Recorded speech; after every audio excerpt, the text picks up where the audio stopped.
ओम नमो भगवते वासुदेवाय। जय श्री हरि। आप सभी का हमारे YouTube चैनल पर हार्दिक स्वागत है।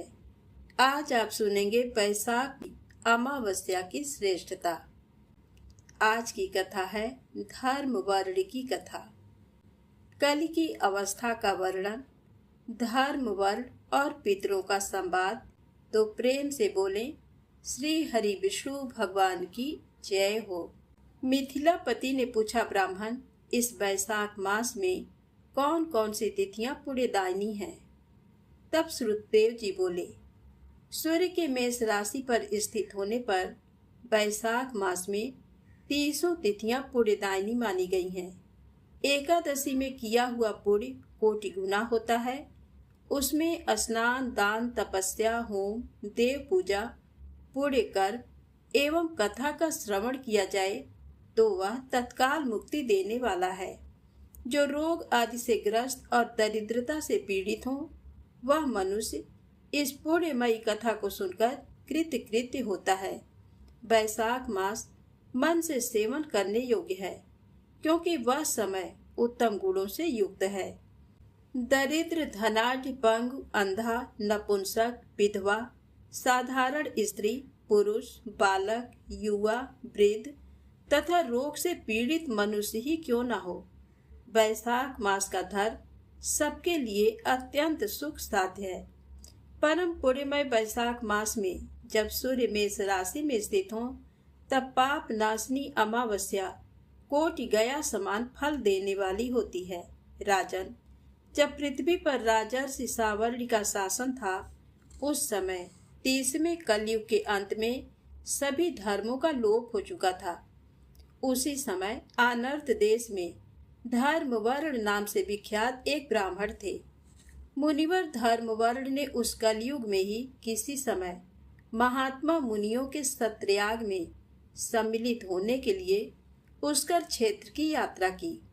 वहां कुछ व्रतधारी महर्षियों ने कलयुग की प्रशंसा करते हुए इस प्रकार कहा, सतयुग में भगवान विष्णु को संतुष्ट करने वाला जो पुण्य 1 वर्ष में साध्य है, वही त्रेता में 1 मास में और द्वापर में 15 दिनों में साध्य होता है।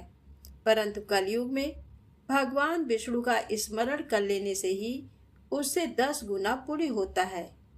कलि में बहुत थोड़ा पुण्य भी कोटि गुना होता है। जो एक बार भी भगवान का नाम लेकर दया दान करता है और दुर्भिक्ष में अन्न देता है, वह निश्चय ही ऊर्ध्वलोक में गमन करता है। ये सुनकर देवर्षि नारद हंसते हुए उन्मत्त के समान नृत्य करने लगे। सभासदों ने पूछा, नारद जी, ये क्या बात है? तब बुद्धिमान नारद जी ने हंसते हुए उन सबको उत्तर दिया, आप लोगों का कथन सत्य है।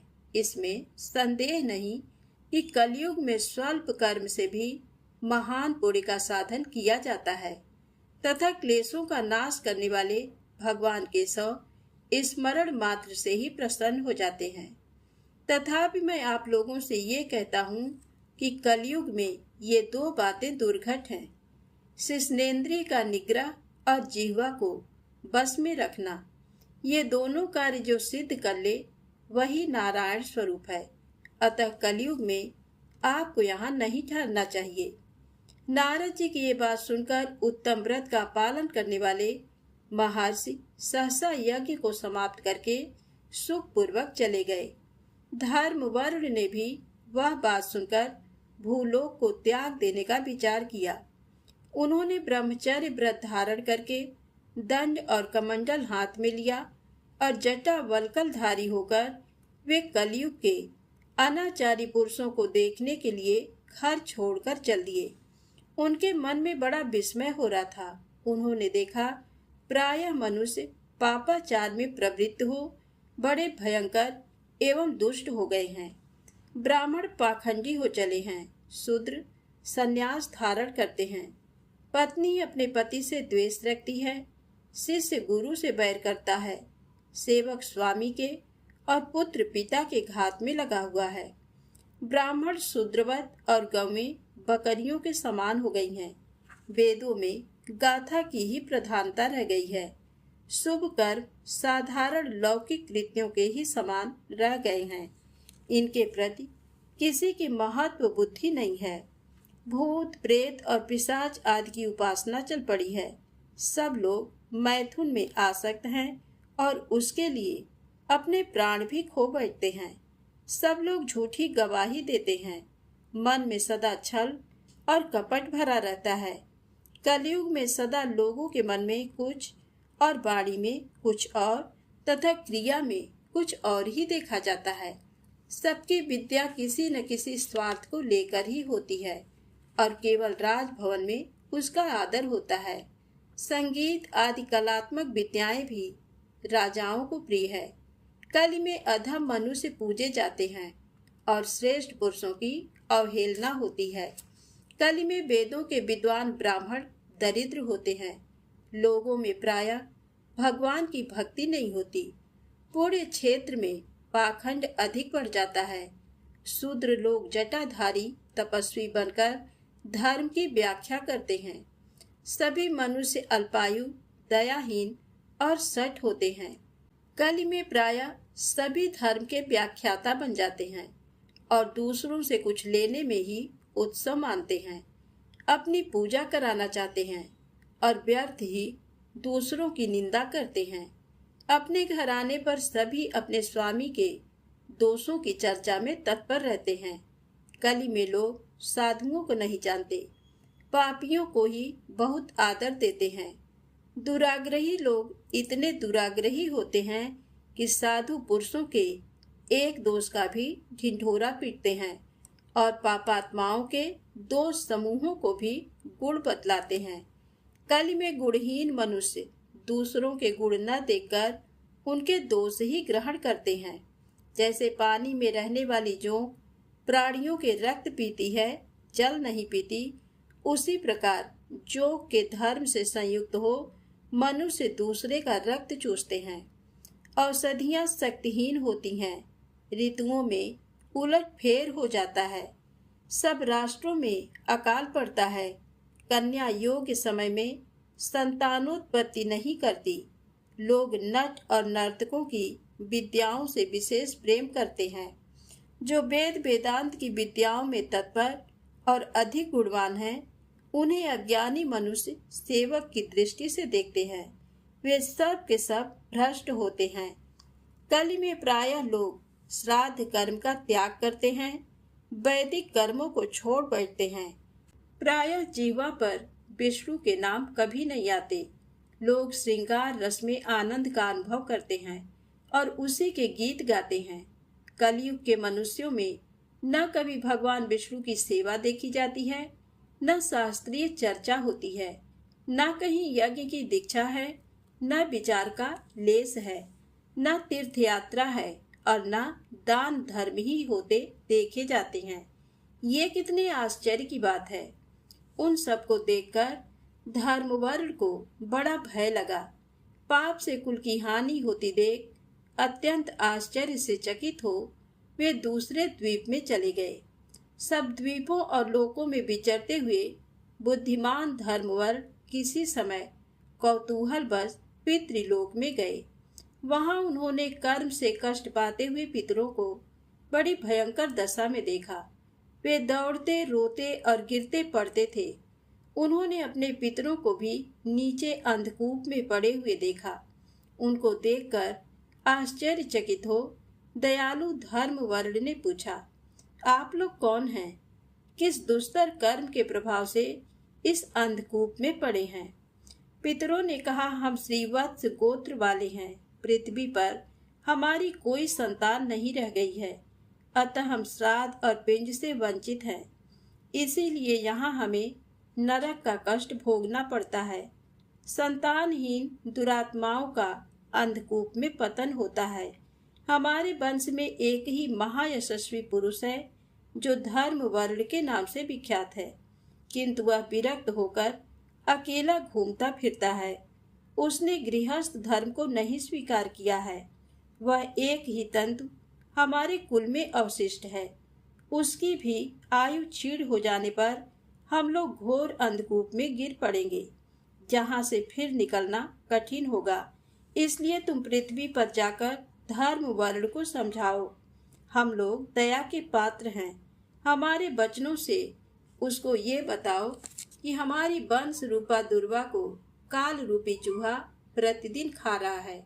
क्रमशः सारे वंश का नाश हो गया है। एक तुम ही बचे हो। जब तुम भी मर जाओगे तब संतान परंपरा न होने के कारण तुम्हें भी अंधकूप में गिरना पड़ेगा। इसलिए गृहस्थ धर्म को स्वीकार करके संतान की वृद्धि करो। इससे हमारी और तुम्हारी दोनों की ऊर्ध्व गति होगी।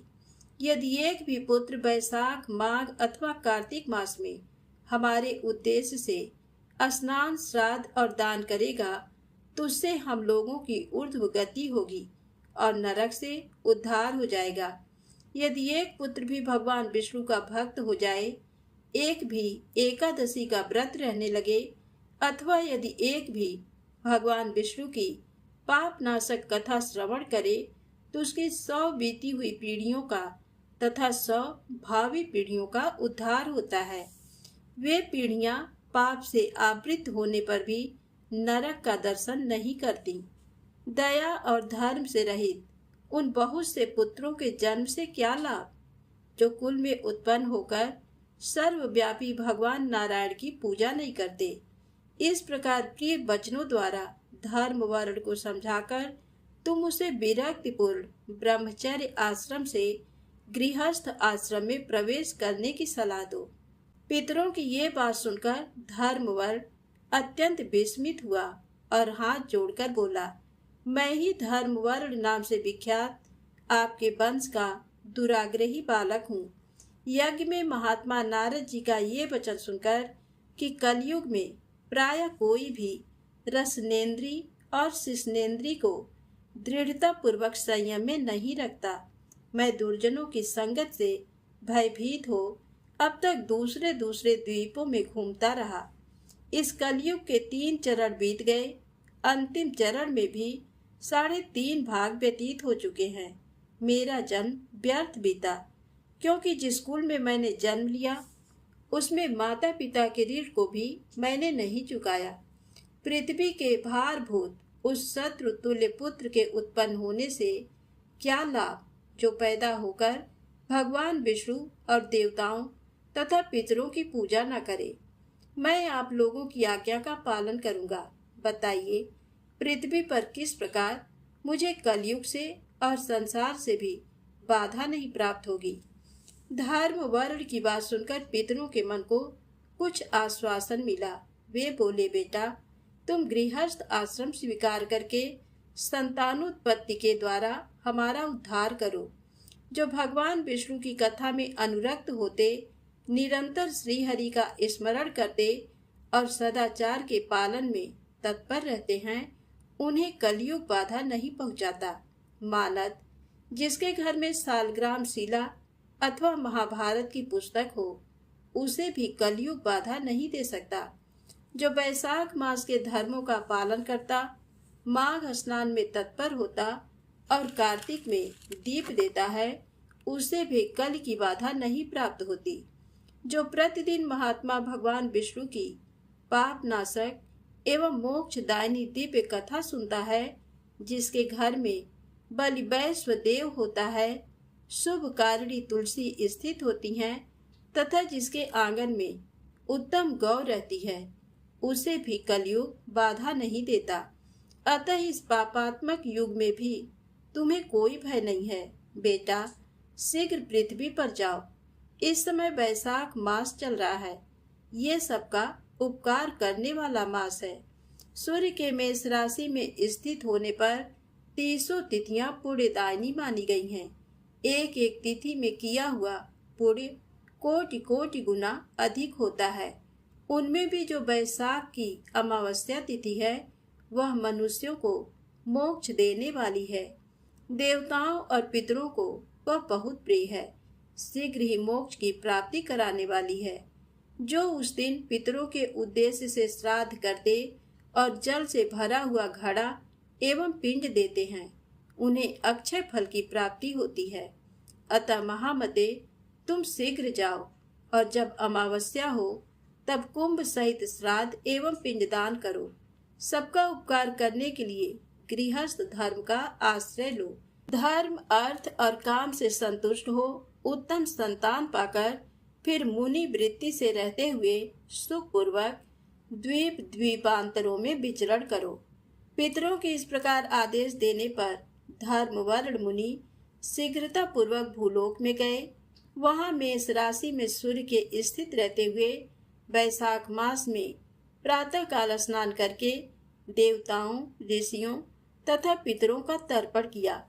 फिर कुंभ दान सहित पाप विनाशक श्राद्ध करके उसके द्वारा पितरों को पुनरावृत्ति रहित मुक्ति प्रदान की।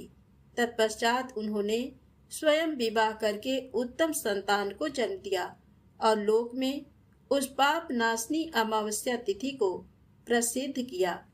तदनंतर वे भक्ति पूर्वक भगवान की आराधना करने के लिए हर्ष के साथ गंधमादन पर्वत पर चले गए। इसलिए वैशाख मास की ये अमावस्या तिथि परम पवित्र मानी गई है। तो आज की कथा यही समाप्त होती है। आगे की कथा में आप जानेंगे वैशाख मास की अक्षय तृतीया और द्वादशी की महत्ता, द्वादशी के पुण्य दान से एक कुतिया के उद्धार की कथा। तो प्रेम से बोलें श्री हरि विष्णु भगवान की जय हो। यदि आपको ये कथाएं अच्छी लगें तो कृपया लाइक करें, ज़्यादा से ज़्यादा शेयर करें, चैनल को सब्सक्राइब अवश्य करें। जय माता दी, जय भोले।